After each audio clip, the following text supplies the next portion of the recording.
The small town of Harrow Creek had always prided itself on its charm.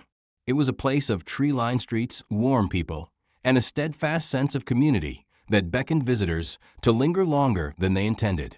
The afternoon sun felt comforting as it filtered through the leaves on a line of old oaks, casting dappled shadows across cracked sidewalks.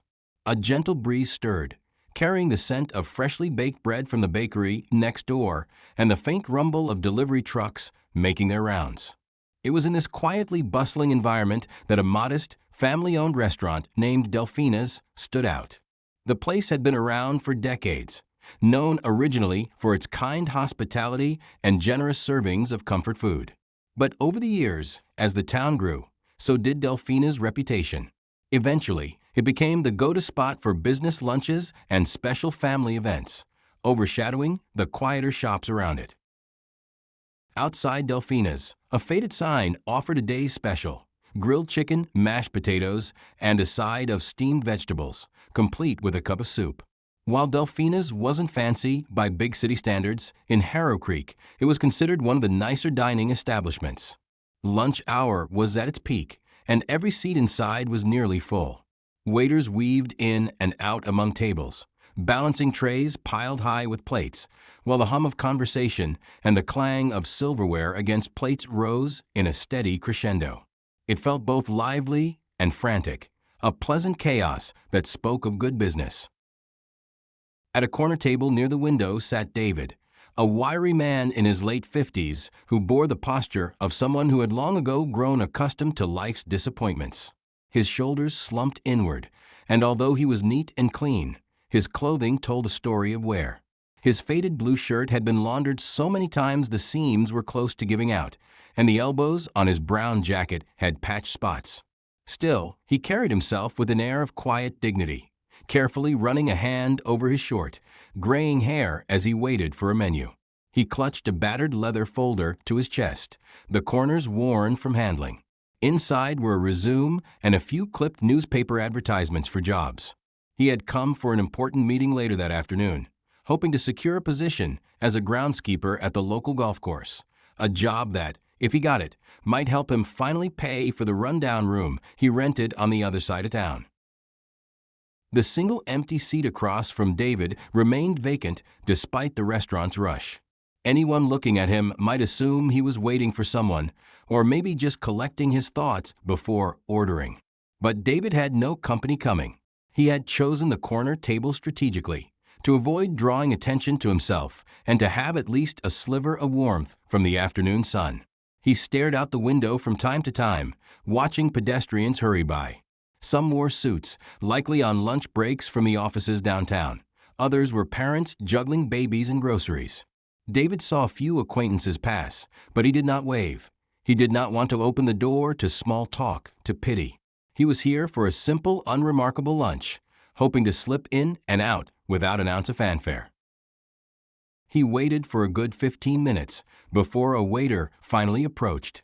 The waiter's name tag read Daniel.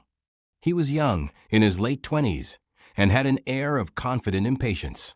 With slicked back hair, a crisp black apron, and a posture that verged on haughty, Daniel exuded a sense that he saw himself above serving tables in a small-town restaurant.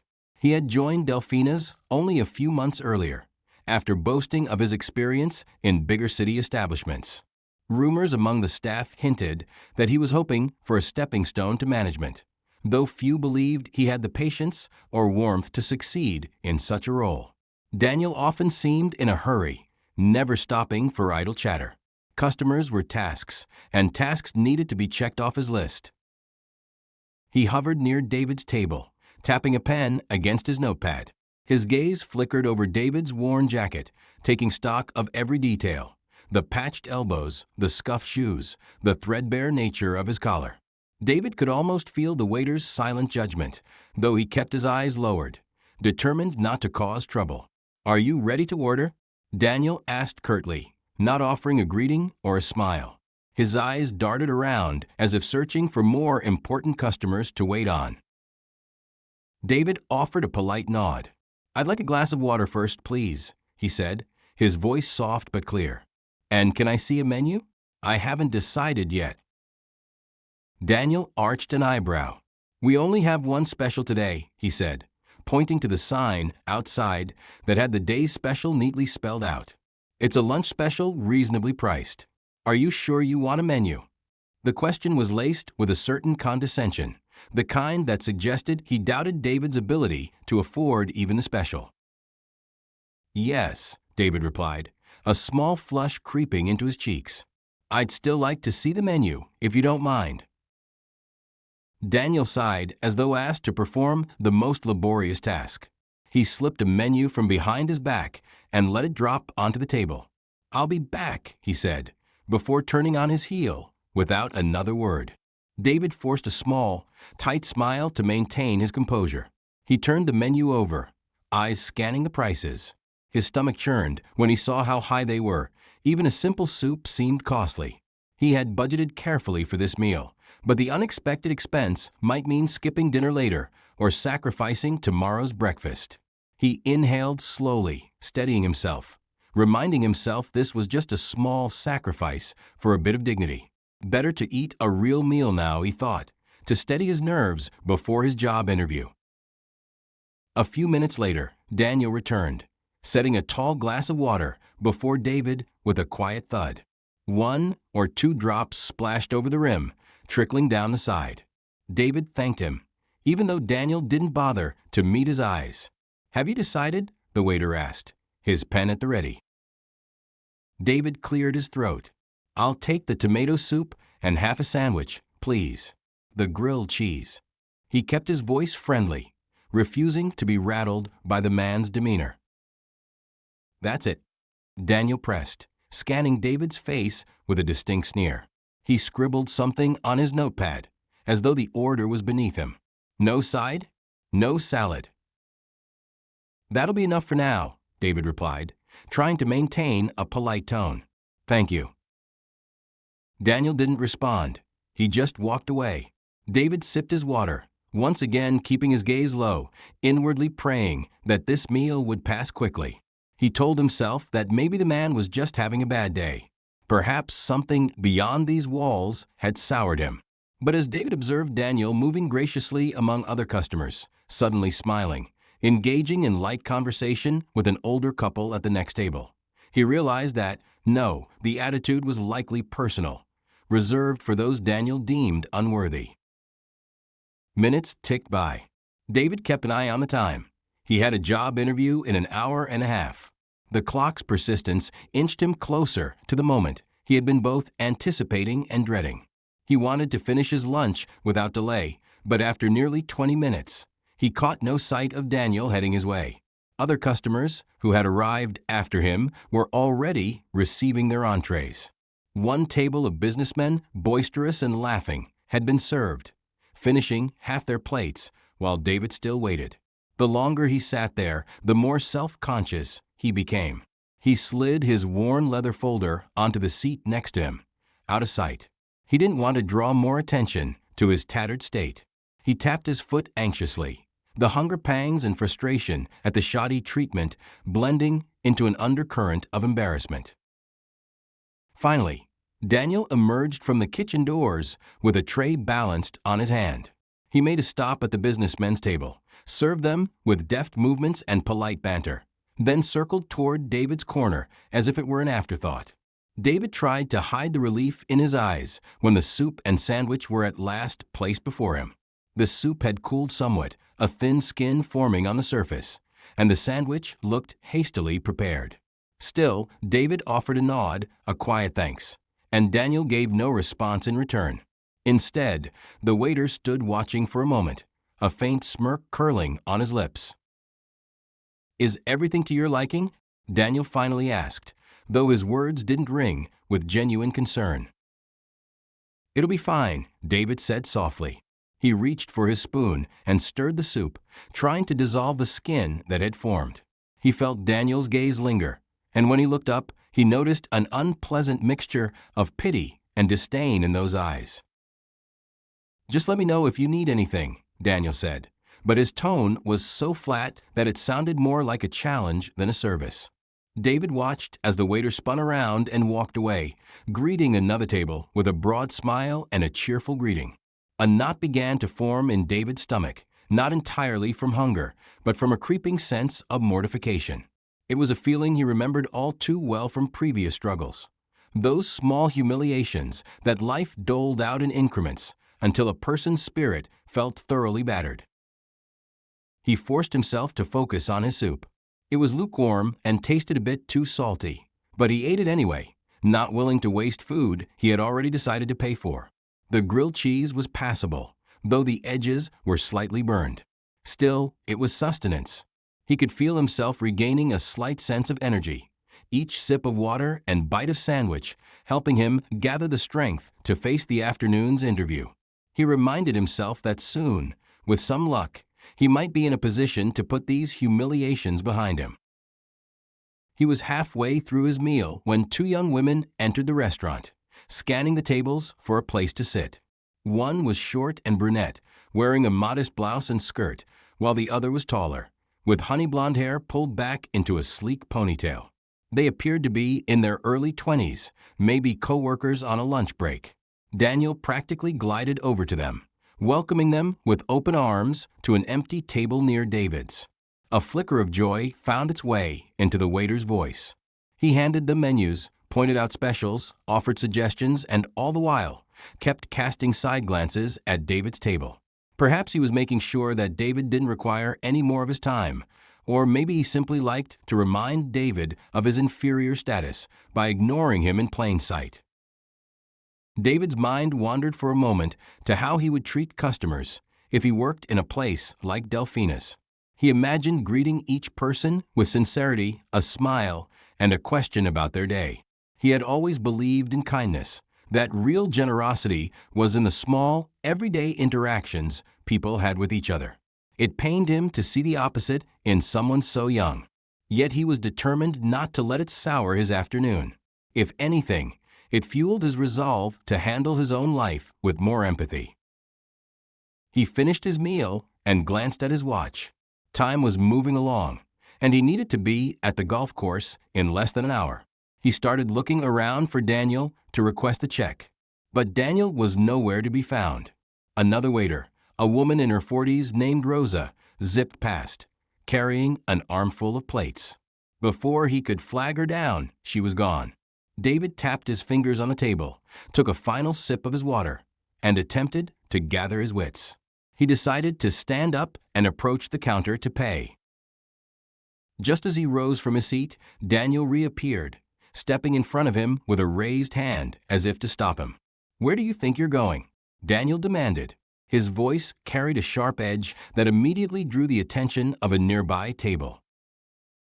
David's eyes widened, and he held up his hands in a pacifying gesture. "I'm just looking to pay," he explained. "I have an appointment. I'm in a bit of a hurry." Daniel's gaze dropped to the folder under David's arm, as if that alone made him suspicious. "Sure you are," he said in a brittle voice. "What is it you do? Or do you have a job at all?" The question hung there, loaded.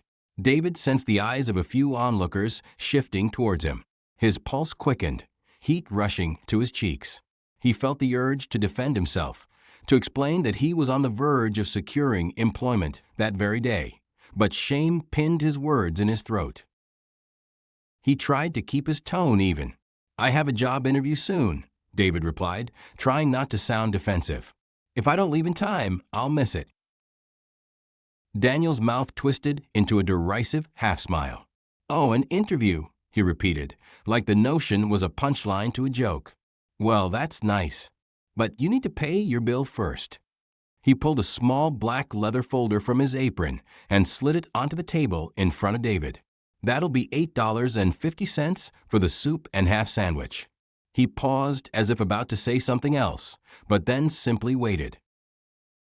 David pulled out his wallet, a tired, once brown leather piece that had seen better days. He had precisely $12 in cash in there, as he'd saved up for this lunch.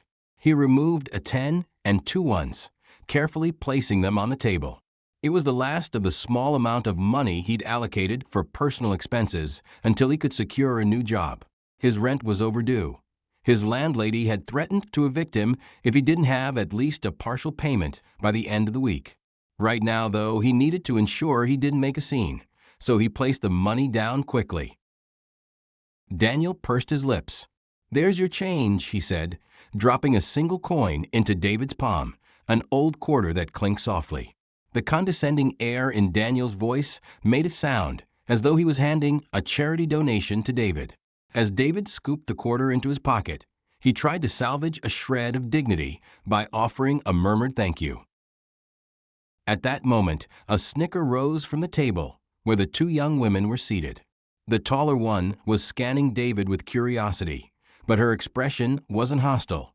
It was more like pity. Daniel, however, seemed to relish the attention. He turned to the women, raising his eyebrows in a silent, mocking conversation that made David's insides twist. The last thing David wanted was to be the subject of gossip or a spectacle in the restaurant. He just wanted to leave and focus on the important meeting ahead. David felt a prickle of anger threatening to flare up inside him. He steadied himself, trying to hold it at bay. He'd learned from past experiences that letting anger drive you was rarely productive. Instead, he reached out and carefully picked up the black check folder, turning it to confirm the charge.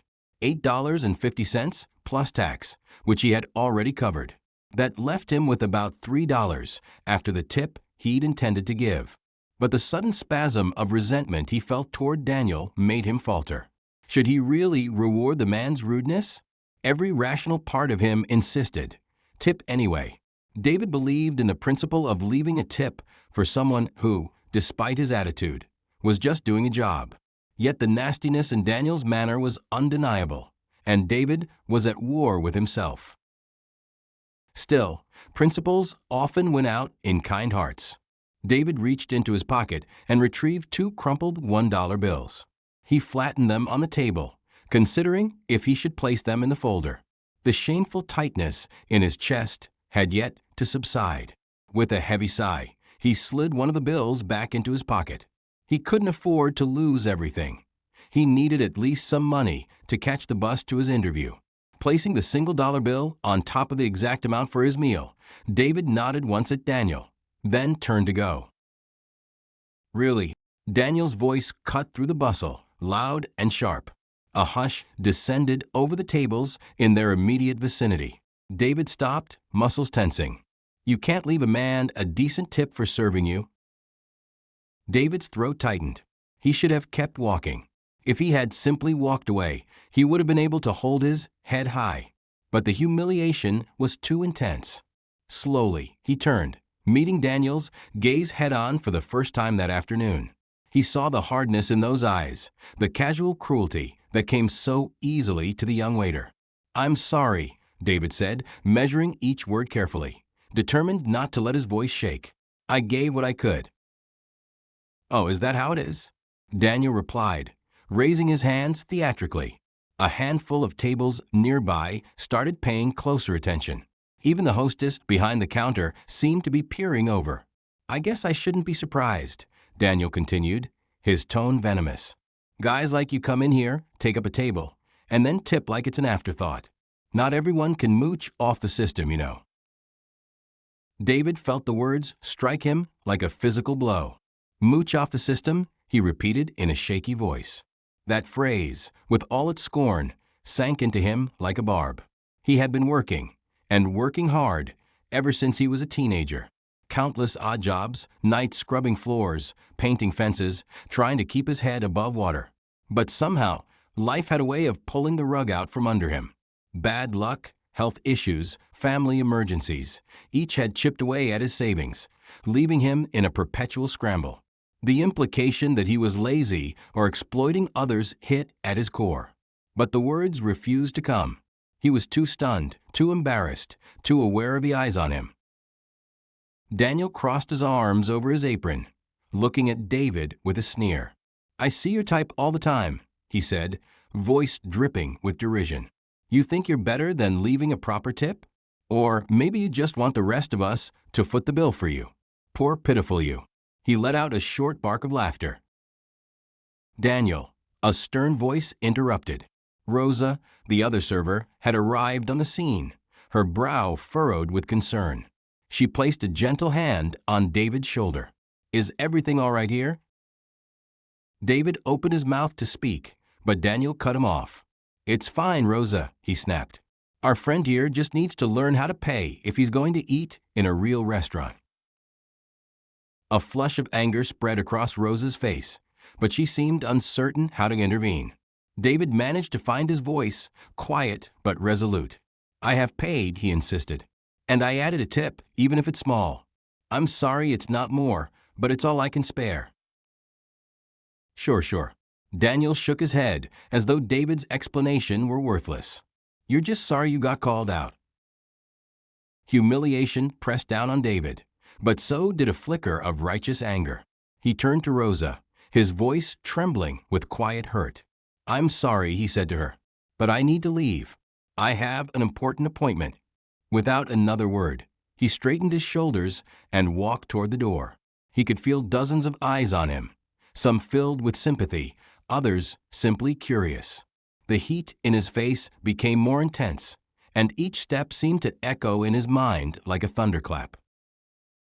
The bell above Delphina's entrance jingled as he stepped back out into the midday sunshine. He heard the restaurant's noise subside behind him when the door clicked shut. He wanted to shake off the incident, but it clung to him like a stain, an ache that made his stomach twist. He quickly checked his watch. He still had time to make it to the golf course, but he had lost precious minutes in that unpleasant exchange. David stood on the sidewalk for a moment, forcing air deep into his lungs.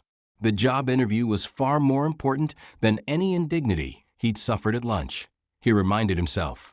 He reached into his pocket for the bus schedule. The bus stop was a few blocks away, and if the timetable he had was still accurate, one should arrive in the next 10 minutes. With determined steps, he strode off, refusing to let the altercation linger in his mind more than necessary.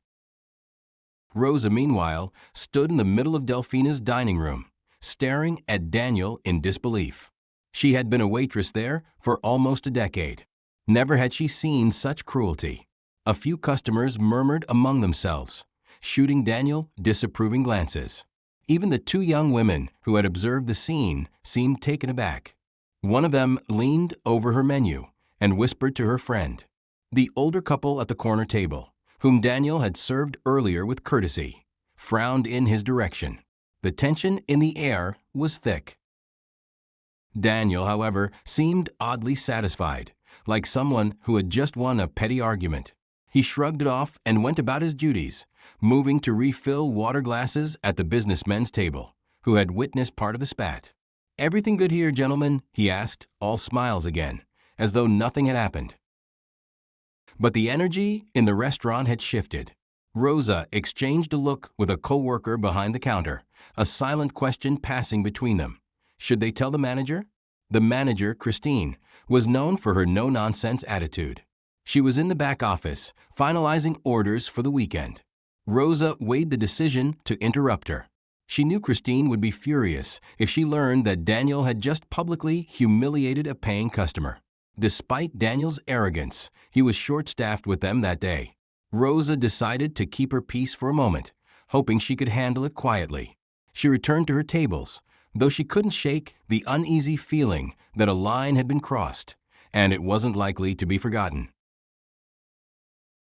David managed to catch the bus on time, and after a short ride, he stepped off near the edge of town where a small public golf course sat nestled among manicured lawns and leafy trees.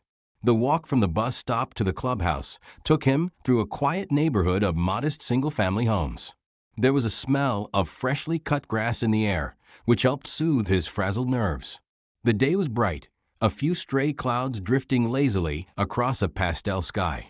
He used the time to calm himself, trying to banish the unpleasant memory of Daniel's sneer. By the time he reached the clubhouse, David had collected himself. He felt the crisp pages of his resume in the folder, his final copy carefully proofread that morning. He rubbed his hands together to ward off the nerves.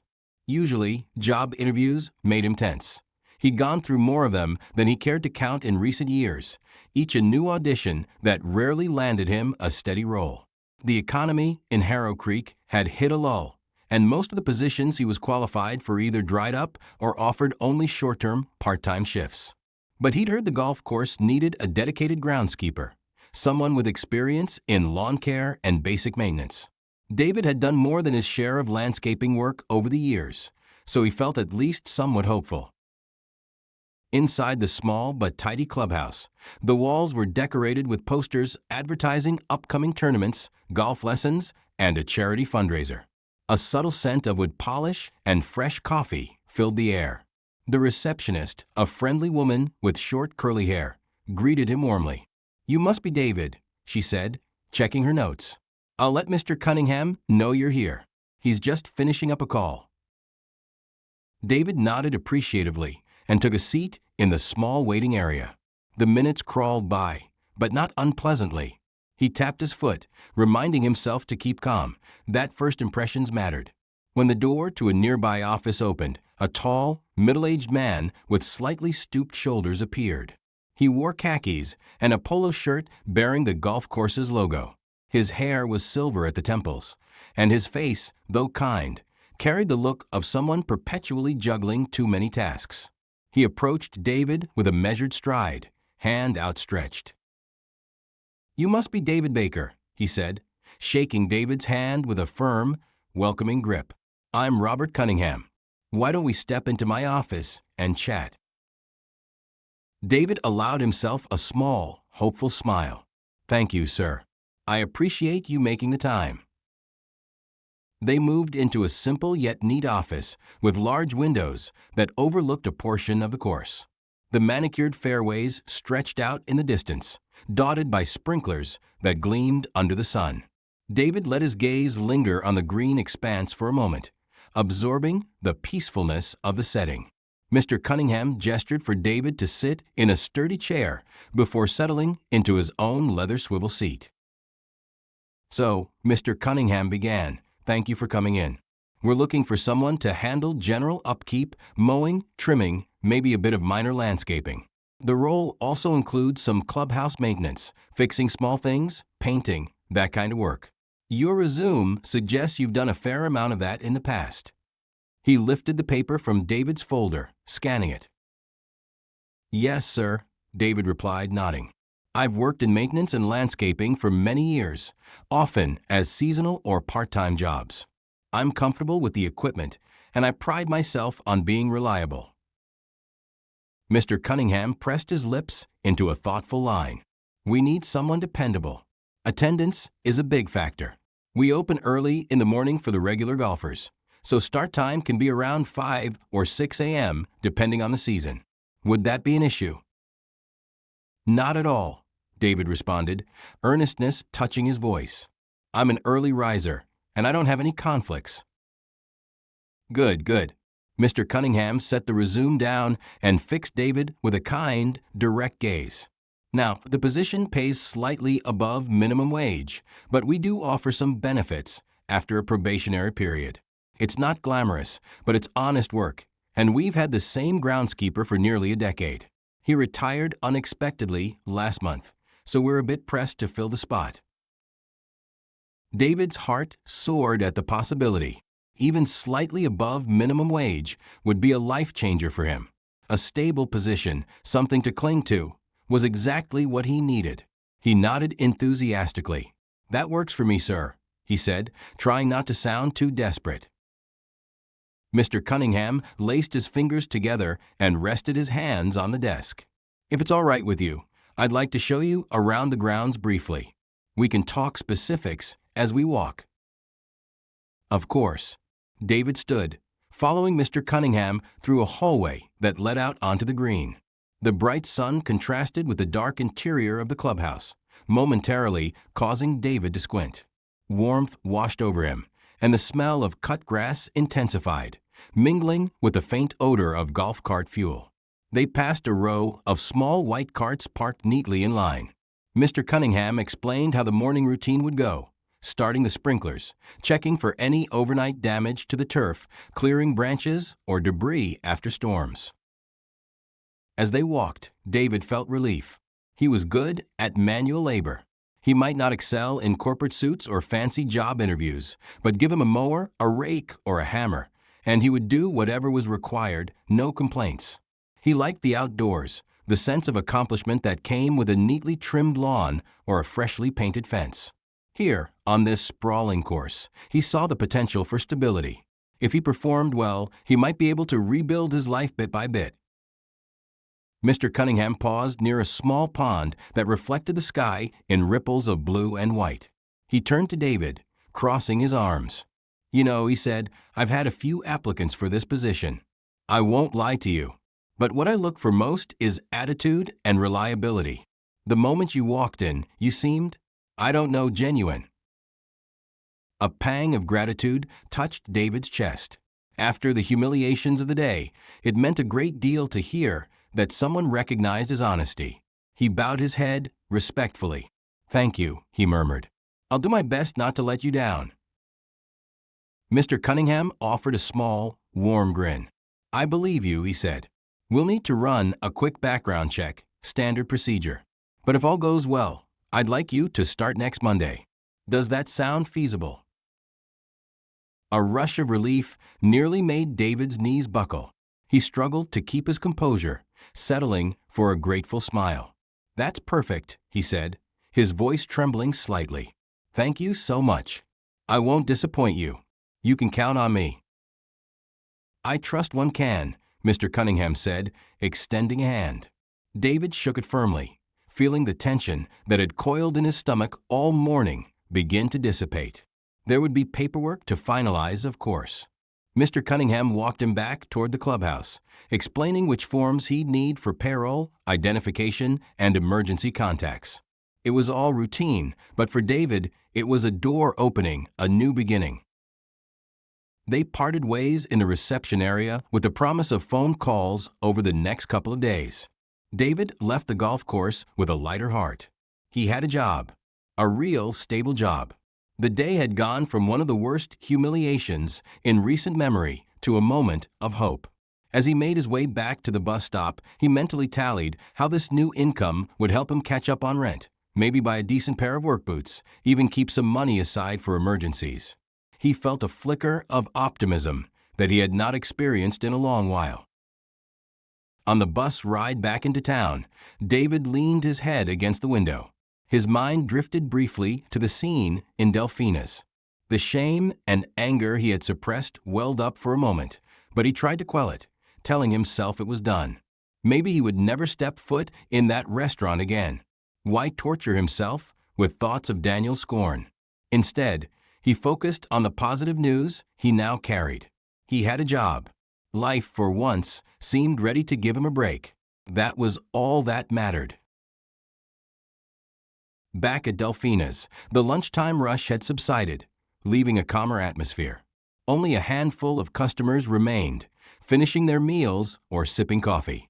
The hum of conversation was softer, the clink of utensils almost soothing. Rosa had tried not to let Daniel's earlier outburst ruin her day, but her mind kept drifting back to the image of David, shoulders hunched, eyes brimming with embarrassment. She knew him only by sight. He'd come in occasionally over the years, always quiet, polite, never causing trouble. The cruelty Daniel showed him had been unsettling. Eventually, Christine, the manager, emerged from her office and began checking on various tasks. She had auburn hair pulled into a tight bun and a perpetually focused expression. Rosa saw her entering the kitchen and decided it was time to speak up. She followed Christine inside, glancing to ensure Daniel wasn't within earshot. Christine was rifling through receipts, verifying orders. "Christine," Rosa said softly, "can I have a word?" Christine paused, sensing the concern in Rosa's tone. "Sure," she said, turning to face her. Rosa hesitated, gathering her thoughts. She explained in detail what had happened with Daniel and the poor customer, how Daniel had humiliated him in front of other patrons, raising his voice, making assumptions about the man's finances. Christine's expression darkened as Rosa recounted the story, her mouth set in a grim line, anger sparking in her eyes. "He did what?" she asked, voice low. Rosa nodded, her voice tremulous. It was really bad, Christine. That customer didn't deserve it. A few tables saw go down, too. It's not good for the restaurant's reputation. We're supposed to treat everyone with kindness. Christine let out a slow breath, rubbing her temples. This is unacceptable. I knew Daniel could be arrogant, but this crosses the line. I'll have a talk with him. She looked back at Rosa and added, "Thank you for letting me know." Rosa bit her lip, worried. "Please be careful how you approach it. I just don't want it to turn into a shouting match. He has a temper." Christine squared her shoulders. "Don't worry. I'll handle it professionally, but I won't let it slide. I can't have my staff treating customers that way, especially someone who's done nothing wrong. We're in the business of hospitality, not belittling people." With that, she turned and marched out of the kitchen.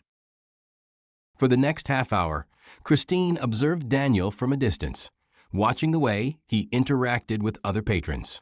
Now that the rush was over, Daniel was polishing silverware in a corner, wearing an expression that hinted he was bored or irritated with life in general. Christine approached him briskly. "Daniel," she said, voice firm, "we need to talk in my office. Now." Daniel glanced up, a flicker of surprise crossing his face. "Sure," he said, placing the cloth and silverware aside. He followed her, a bit of a cocky swagger in his steps.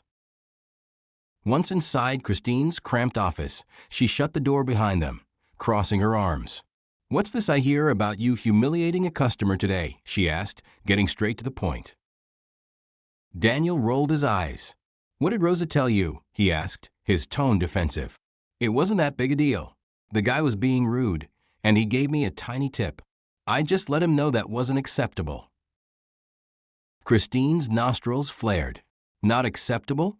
It's not your place to decide how much a customer should tip or to judge them in front of the entire dining room," she snapped. "We're here to serve, Daniel. If someone can't tip much, that's their business. Your response was cruel and humiliating. We don't treat people that way, ever." He scoffed. "He looked like a bum, Christine. Probably living off welfare, expecting handouts. This place isn't a charity, you know." A wave of anger flashed in her eyes. "Don't you dare speak about our customers that way," she hissed. "I will not have it. Consider this your official warning. If I hear you've disrespected another customer or caused another scene, you're out. Do you understand?" Daniel's jaw tightened. For a moment, Christine wondered if he might lash out, but he only nodded tersely. His eyes burned with resentment. "Fine," he said, biting the word off. "But you should know, some of us deserve better customers than random freeloaders." Christine's face hardened. "I can't believe your nerve," she said quietly, shaking her head. "Get back to work. And remember what I said. One more step out of line, and we're done here." She turned away, unable to look at him further, without her blood pressure spiking. Daniel left the office, his cheeks flushed, anger simmering beneath his skin. He muttered under his breath about how nobody appreciates the real work I do around here. As he resumed polishing the remaining silverware, he gritted his teeth, swearing to himself that he'd never let anyone talk to him like that again, especially not a manager who didn't understand him. Though he outwardly complied, a storm brewed within him. In his mind, he had done nothing wrong. He had only spoken the truth, as unpleasant as it might be. Days passed, and David's routine underwent a quiet transformation. The very next day, Mr. Cunningham called him to confirm that his background check came back clear and that they'd like him to start on Monday. Elation replaced the anxiety that had been David's constant companion. In the meantime, he took care of practical matters, visiting the thrift store for a sturdier pair of work pants, stopping by the library to print some documents, and, most importantly, speaking with his landlady about his rent. He promised her that starting next week, he would be able to make regular payments. Though the landlady remained somewhat skeptical, he'd made promises before. She agreed to give him a bit more time. Each evening, David fell asleep with a hint of hope. Despite the lingering sting of Daniel's insults, he found himself looking forward, determined to focus on the future rather than dwell on the past. He was not a freeloader. He was not worthless. He was a man who had simply struggled, and now he was getting the chance to stand on firmer ground. On Monday morning, David woke before dawn, heart thrumming with a mixture of nerves and excitement. He dressed in his new, second-hand, work clothes, sturdy jeans, and a polo shirt. He gathered a small packed lunch, a peanut butter sandwich, and an apple. This time, though, he didn't need to rely on the bus. He had arranged to borrow an old bicycle from a neighbor for a few weeks until he received his first paycheck. At 4:30 in the morning, David wheeled the bike out under a waning crescent moon, the streets eerily quiet and still. The ride to the golf course was brisk and invigorating, the pre-dawn air carrying a hint of dew. By the time David arrived, the sky had begun to lighten on the horizon, streaks of pink and lavender heralding the coming sun. He found Mr. Cunningham in the groundskeeper's shack, a small, modestly equipped building near the edge of the course. The older man greeted David warmly, handing him a set of keys and giving him a rundown of the day's tasks. David listened intently, absorbing every instruction. Then came the moment he'd been waiting for, stepping onto the grounds as an employee, not just a hopeful applicant. The morning dew slicked the grass underfoot, and the first rays of sunlight created golden arcs across the fairways. David started the sprinklers, checked for any fallen branches, and made sure each hole was clear of debris. By midday, he was operating a riding mower, careful to keep each row even, leaving behind a neat pattern. The rhythm of the machine soothed him. Hour by hour, he felt more at ease, more certain that this was exactly where he needed to be. Mr. Cunningham observed him quietly, noting David's diligence. Near lunchtime, Mr. Cunningham approached with a nod of approval. "You've done great so far," he said. "How about a short break?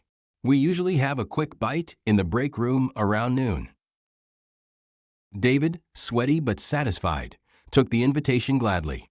He joined a few other employees, some who managed the pro shop, a couple of part-time landscapers, for a simple meal. He was a bit shy, but they welcomed him in an easygoing manner, asking about his background, his experience. He answered politely, mindful not to reveal too much about his recent hardships. But they seemed to accept him anyway, which warmed David's heart. It felt like the start of something stable, something that might restore his belief in better days. By the end of the week, David's dedication was already earning him a reputation among his coworkers. He arrived on time, often early, and stayed late if needed. He didn't complain about the heat or the manual labor or the occasional frustration of dealing with broken sprinklers. He simply did the work day after day. When Friday finally rolled around, Mr. Cunningham handed him his first paycheck, just enough money to see him through until the next one. But to David, it felt monumental. He stared at the numbers, a tingle of relief and gratitude spreading through him. He could pay half of his overdue rent right away and still keep enough for groceries. That evening, David stopped at a local grocery store on his way home. He lingered over fresh produce, allowing himself to buy a few fruits he hadn't tasted in months, and a modest cut of chicken for a small celebratory dinner. As he walked home with the bag balanced on his arm, he felt a weight lifting from his shoulders, replaced by something that felt suspiciously like self-respect. Meanwhile, back at Delphina's, Daniel's attitude had shifted after Christine's warning, but only superficially. He was more careful not to let his disdain show so openly. He saved his mocking comments for the kitchen, or for when he was certain Christine wasn't nearby. To customers' faces, he forced a tight, professional smile, but anyone who spoke to him for more than a few seconds could sense an edge beneath the pleasantries. Rosa and a few others tried not to engage with him more than necessary. On slower days, he took to fiddling with his phone behind the register, texting friends or browsing social media. He often complained of boredom, of how the town was too small for a man with his ambitions. One Saturday afternoon, Delphina's was especially busy. There was a local festival downtown, and hungry festival-goers streamed in. Daniel was in his element at first, efficiently taking orders, bringing out drinks, clearing tables. But as the day wore on, he grew irritable, snapping at busboys, rolling his eyes at an older patron who asked for a refill of decaf coffee. Rosa noticed but tried to stay out of his way, sensing he was on the verge of another outburst. In the midst of this commotion, the restaurant's door opened. The bells jingle lost in the murmur of conversation and the bustle of waitstaff. A man entered quietly, scanning for a free seat. Daniel, busy with a tray of glasses, didn't notice at first. But as he turned around, the tray balanced precariously. His gaze landed on the new arrival. It was David. In the weeks since he'd last been to Delfina's, David's appearance had changed subtly. There was a different posture to him, a calm confidence. He wore the same old jacket, but beneath it was a newer shirt, clean, pressed.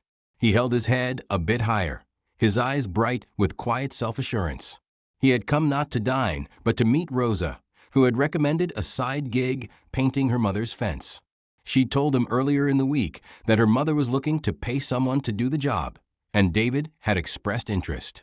They'd agreed to meet at Delfina's so Rosa could give him the address and any other details. Though David was wary of returning to the place where he had endured such humiliation, the promise of extra income was too important to pass up. David approached the hostess stand, feeling a flicker of unease as he saw Daniel behind the counter, setting a tray of glasses down. Their eyes met, and Daniel's expression hardened. David swallowed, reminding himself that he had nothing to be ashamed of. If anything, he was here on legitimate business. Rosa caught sight of him and waved him over to a small table by the window. "David," she called, "I'm almost done with my shift. Have a seat." He walked over, carefully keeping his distance from Daniel. That scornful face he had hoped never to see again was now just a part of the background. Rosa offered him a warm smile. "I'm glad you could make it," she said, handing him a small piece of paper. "That's my mom's address and phone number. She said she'd be home all weekend, so anytime you can swing by, she'll show you exactly what needs painting." David nodded, grateful. "Thank you, Rosa," he said quietly, slipping the paper into his jacket pocket. "I really appreciate the opportunity."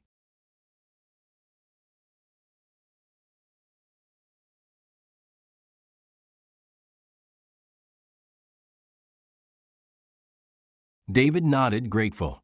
"Thank you, Rosa," he said quietly, slipping the paper into his jacket pocket. "I really appreciate the opportunity." She smiled, glancing at the clock near the kitchen door. "My shift ends in 10. You want something to drink while you wait?" David considered for a moment. His pride still smarted at the memory of what had happened last time. But Rosa seemed so genuine, and he didn't want to appear rude. "Maybe just a coffee," he said, pulling out a few bills from his pocket. "I can pay right away if you need me to." "Don't worry about it," Rosa said. "It's on me. I still feel bad about what happened before." "Rosa, please," he insisted gently. "I can pay." She shook her head. "Let me do this. It's my tip money, anyway. And you'll be doing my mom a big favor. Believe me, you'll be earning that coffee 10 times over when you start painting that rickety old fence." She gave him a playful grin, then hurried off to fetch the drink. David sat down, noting that the atmosphere felt different than before. Maybe it was because he no longer carried the same weight of desperation. He had a job, a direction, and a future. He still wasn't rich, not by any stretch, but his spirit felt lighter. He could feel a few pairs of eyes on him, possibly other waitstaff who remembered the incident. But no one said anything unkind. He occupied himself by looking out the window at the bustling festival down the street. Families walking with balloons, children laughing. Then, just as Rosa was returning with a steaming mug of coffee, Daniel stepped forward, intercepting her. David tensed as he saw Daniel lean in, saying something to Rosa in a low voice. She frowned, shook her head, and tried to brush past him. But Daniel persisted, gesturing angrily. David couldn't hear the words over the restaurant's noise, but their meaning was clear. Daniel was agitated by David's presence. Rosa responded with a firm look, eventually stepping around him to place the coffee in front of David. "Sorry about that," she muttered under her breath. "He's on edge today." David shook his head dismissively, wrapping his hands around the warm coffee mug. "It's all right," he whispered, though inside, his stomach tightened with apprehension. "I'm just here for a few minutes." Rosa offered him an apologetic smile and left to finish her last tasks. David sipped the coffee. It was strong, flavorful, and unexpectedly soothing. After all those early mornings on the golf course, he had grown fond of coffee again, something he used to skip because he couldn't afford it.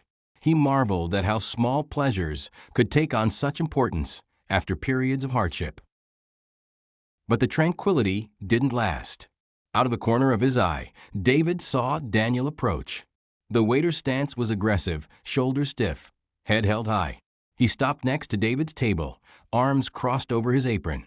"Back again, huh?" Daniel remarked, voice dripping with sarcasm. "Can't you find a cheaper place to loiter?" David clenched his jaw, inhaling slowly to keep his composure. "I'm not loitering," he replied calmly. "I came to see Rosa. I'm finishing my coffee, and then I'll be on my way." "Finishing your free coffee, you mean?" Daniel's lip curled in disdain. "You always manage to get others to pay for you, don't you?" David bristled. Anger flared in his chest, but he forced himself to remain steady. He was no longer the same desperate figure Daniel had encountered before. He had resources now, a job, a sense of worth. He didn't have to cower. "That was Rosa's choice," David said, voice low but firm. "I was willing to pay." Daniel let out a scoff. "Sure you were," he said, leaning in. "I've seen your type plenty, always claiming you'll pay next time. Or maybe you'll leave another pathetic tip." A hush seemed to fall over the immediate vicinity, as a few patrons noticed Daniel looming over David's table again. David felt his face grow hot. He took a breath, looked Daniel in the eyes, and said firmly, "I'm not here to argue with you. I'm working now. I can afford my own coffee." Daniel's eyebrows rose skeptically. "Working, huh? Doing what?" he asked, his tone mocking. "Sweeping sidewalks? Begging on another corner?" At that moment, a voice interrupted them. "He works with us," said a man from the next table. It was one of the part-time landscapers from the golf course. David recognized him. Jorge, a friendly soul who had shown him a few tips about trimming the hedges. Jorge had apparently dropped by Delfina's after finishing his own shift. He looked Daniel up and down with disapproval. "David's our new groundskeeper.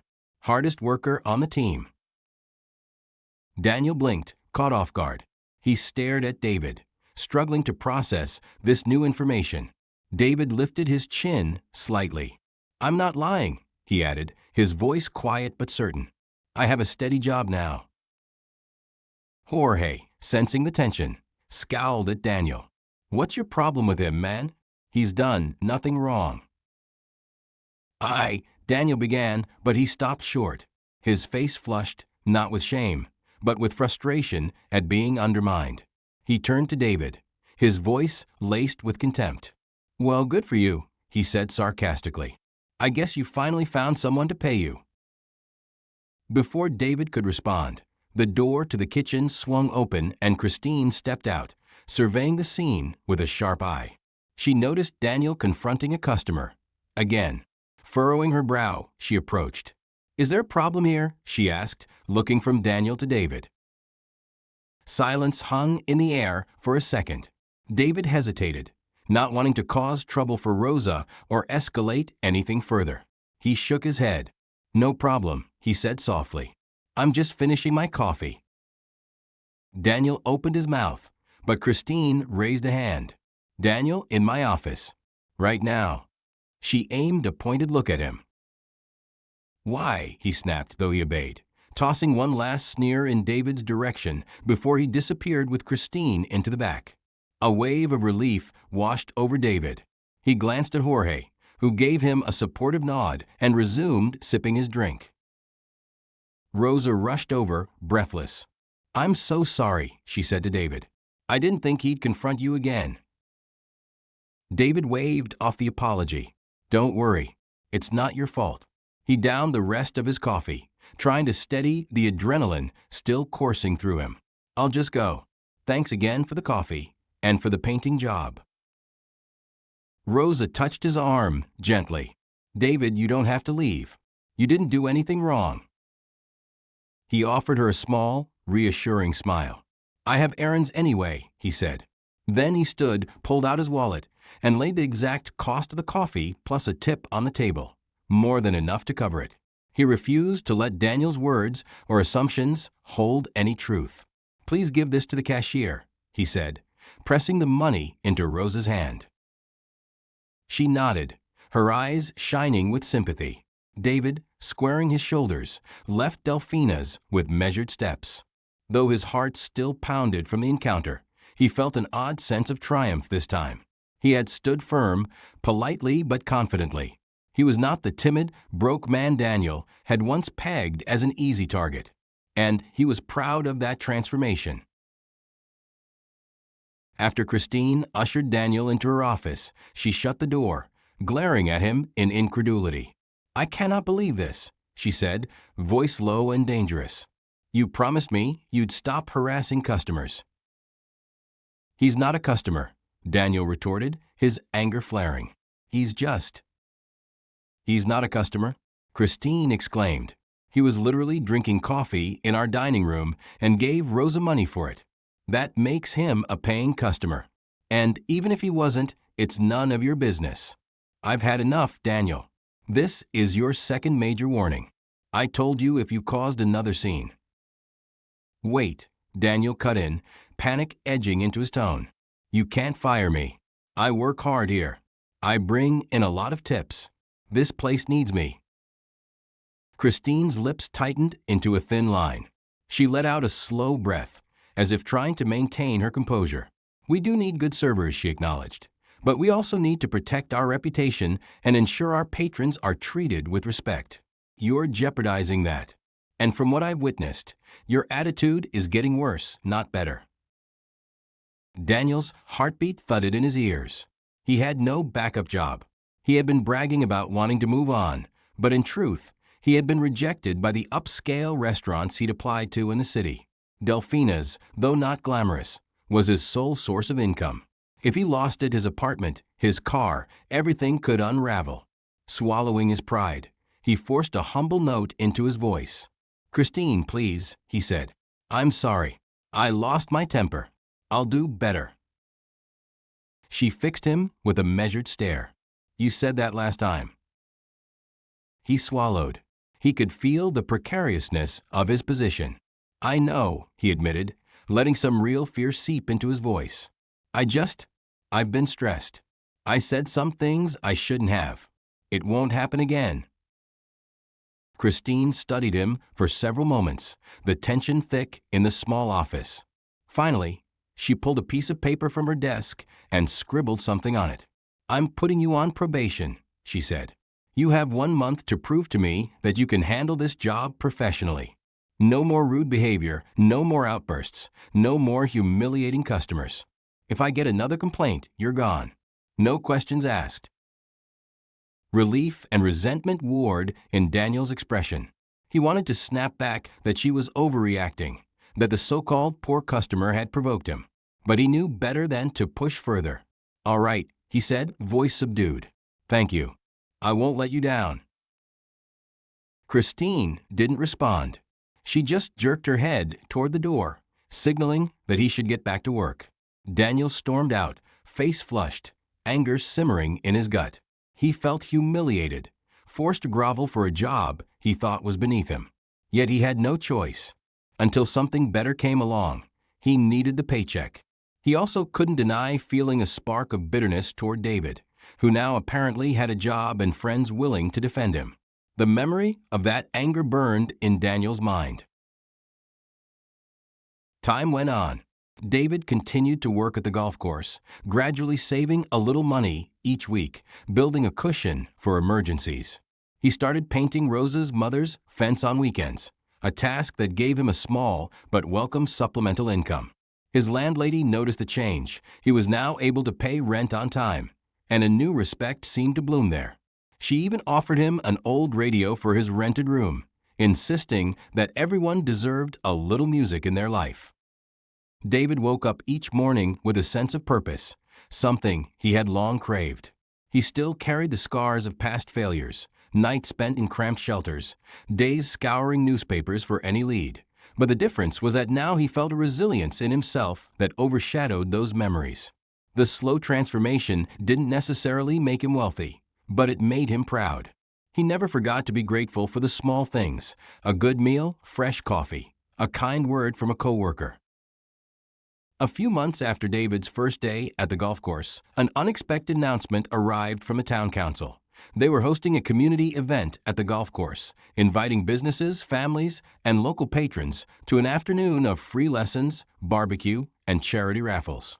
Mr. Cunningham asked David and the other groundskeepers to ensure the lawns were in pristine shape. They'd be expecting hundreds of visitors that day, some of whom might never have set foot on a golf course before. The day of the event dawned bright and warm, the promise of summer in the air. David and his team spent the morning double-checking every corner of the course, making sure the place looked immaculate. By noon, the event was in full swing, families strolling around, local business owners setting up booths, kids running across the grass in playful squeals. The smell of grilled hamburgers and hot dogs drifted from a makeshift barbecue station near the clubhouse. David, in his work clothes, took a moment to enjoy the sight of the community gathering in a space he'd helped maintain.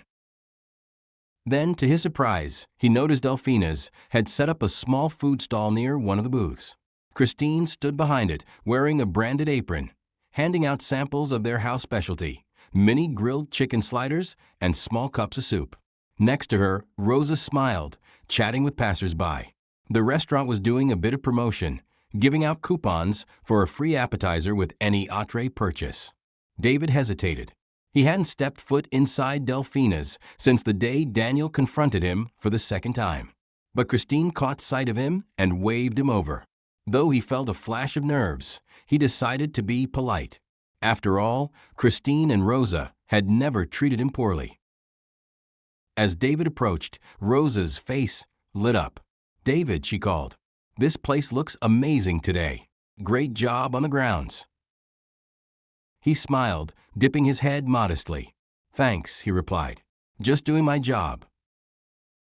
Christine offered him a paper cup of soup. "You've done more than a job," she said warmly. "Seriously, we're all impressed. Have a sample on the house." He accepted the cup, the aroma of creamy tomato soup reminding him of that painful day so many months ago. Yet instead of shame or anger, he felt a renewed sense of victory. He no longer wore that day's humiliation like a weight around his neck. He sipped the soup gratefully, nodding his thanks. But then, behind Christine, appearing from a storage area where they kept extra supplies, David spotted Daniel. The waiter was wheeling a cart with more ingredients for the booth. Their eyes met, and David saw a tumult of emotions flash across Daniel's face: surprise, unease, and that old flicker of contempt. David felt an instinctive tightening in his chest. Part of him wanted to turn away, to avoid confrontation. Another part felt determined not to be intimidated. He reminded himself that he was no longer the same vulnerable man Daniel had ridiculed. Daniel approached, stopping a few feet away. He wore a forced, polite smile for the sake of the onlookers. Christine was focused on greeting patrons, so she didn't notice their tense interaction at first. But Rosa glanced over, a hint of worry shadowing her features. Daniel cleared his throat, setting down the cart. He looked David up and down, as if assessing whether or not this was someone he could still belittle. "Nice setup here," David said, keeping his tone neutral. Daniel pressed his lips into a thin line. "It's a job," he replied curtly. "Like yours, I guess." There was an attempt at politeness, but the underlying hostility was evident. David nodded, refusing to rise to the bait. "Yes, a job," he repeated. "I'm grateful for mine. I hope you are for yours." Before Daniel could respond, Christine noticed the interaction and inserted herself. "Daniel," she said, giving him a warning look. I need you to pass out those coupons over by the raffle station. We want people to visit our booth before they leave. Daniel clenched his jaw. He glanced from Christine to David, then gave a stiff nod. All right, he muttered. He grabbed a stack of coupons from the cart and stalked off toward the raffle station, past families and booths. Christine let out a silent breath of relief, as if worried a confrontation might have occurred. Rosa, sensing the tension, offered David a sad smile. Sorry, she whispered. He's gotten better with customers lately, but he still has a chip on his shoulder. David shrugged lightly. It's okay, he said. I'm not letting him bother me anymore. The event wound on in a cheerful blur of laughter, raffles, and music. As the sun dipped lower in the sky, many families began to leave, satisfied with their day. David found himself tasked with some cleanup duties at the far end of the course, where a few stray cups and napkins littered the grass. He loaded them into a trash bag, smiling at the memory of the children running around earlier. The day felt successful in more ways than one.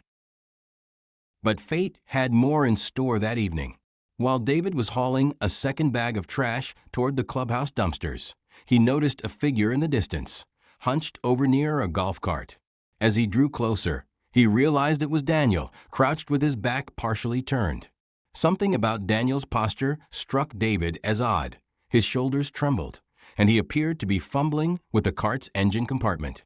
David hesitated, not wanting another confrontation, but he also felt a flicker of concern. He stepped closer, clearing his throat to announce his presence. Hey, David said softly, everything all right? Daniel snapped his head up, eyes wide. In that moment, David saw tears on his face, shining even in the dimming light. Daniel tried to wipe them away furiously, regaining his composure. I'm fine, he snapped, though his voice cracked. He turned away, fiddling with the cart again, but his hands shook. An uncomfortable silence passed. David knew the polite thing would be to walk away, pretend he hadn't seen Daniel upset. But a quiet voice inside him reminded him that empathy was a choice, a powerful one. Taking a step forward, he lowered his trash bag. If there's something wrong with the cart, I might be able to help, David offered gently. I do a lot of maintenance here.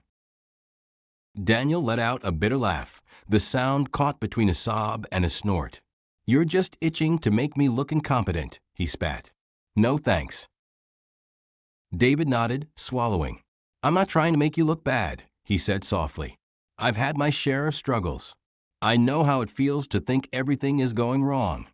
He paused, letting the words settle. But if you don't want help, that's fine.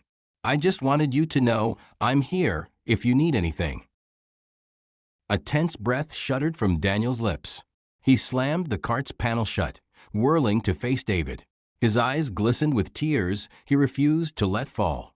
I'm fine, he repeated, though the conviction was gone. His chest rose and fell with unsteady breaths. Suddenly, he seemed to let go of his anger, replaced by a sorrowful frustration. It's my mom, he blurted. She's sick again. Medical bills are piling up, and I can't afford them. I barely make rent. And Christine said if I screw up one more time, I'm fired. I can't lose this job. David's chest tightened with compassion. Daniel's cruelty made a bit more sense, though it didn't excuse his behavior. Often, people lashed out from a place of pain or fear. I'm sorry to hear about your mom, David said quietly. I know how crushing medical bills can be. Daniel sniffed, averting his gaze. I don't need your pity, he muttered, but he no longer sounded venomous. He seemed exhausted, cornered, drained. It's not pity, David murmured. Just empathy. We all have burdens. Sometimes we don't realize what others are carrying. For several seconds, Daniel didn't respond. He ran a hand through his hair, still fighting tears. Finally, he let out a broken sigh. I shouldn't have done what I did to you, he admitted, his voice wavering. I took my anger out on you. You just looked like, I don't know, easy prey. It's no excuse. I was a jerk. David felt a surge of conflicting emotions: relief, vindication, sympathy, sadness. Yet he kept his voice steady. "We all make mistakes," he said softly. "I'm not holding on to it anymore." Daniel's features twisted with guilt. He wiped his cheeks, glancing around as if to ensure no one else was watching. "Look," he said, forcing the words out. "I'm sorry. Really, that day, I was out of line. I've been out of line a lot." A tender hush settled. David nodded, taking in Daniel's sincere tone. "Apology accepted," he said, and he meant it. His pride would once have wanted a bigger, more humiliating apology. But in that moment, seeing Daniel's tears and hearing his story, David felt only compassion. They stood there for a moment, two men who had navigated life's hardships differently. Daniel wiped the final remnants of tears from his face, trying to regain composure. "Thanks," he murmured. "Look, I need this job. If Christine fires me, I can't help my mom." David exhaled slowly, placing a hand on the side of the golf cart. "I understand. If there's anything I can do, recommend you to Christine, vouch that you apologized. I'm willing to do that." Daniel looked astonished. "Why would you do that?" David shrugged. "Because I believe in second chances. I got one here, too, remember." A flicker of gratitude surfaced in Daniel's eyes. He gave a small nod, not quite able to formulate words. They stood in silence for a moment, the sky darkening above them, the warm glow of the clubhouse lights shining in the distance. Eventually, they parted ways, Daniel shuffling off to wrap up the evening's tasks, David carrying his trash bag to the dumpster. In that quiet moment, a circle seemed to close. The man who once humiliated David was now admitting his own vulnerability, and David, strengthened by his own journey, was capable of offering forgiveness. In the weeks that followed, an unexpected shift occurred in Delphina's. Daniel, while still not the friendliest server on staff, made visible efforts to manage his temper and treat customers more kindly. Christine, though still wary, noticed the change. Rosa mentioned overhearing Daniel speak more softly to a patron who came up short on their bill, offering a discreet solution instead of public shame. The staff sensed that some burden had lifted from him, or at least that he was consciously trying to bury his anger for the sake of professionalism, and perhaps for his mother's sake.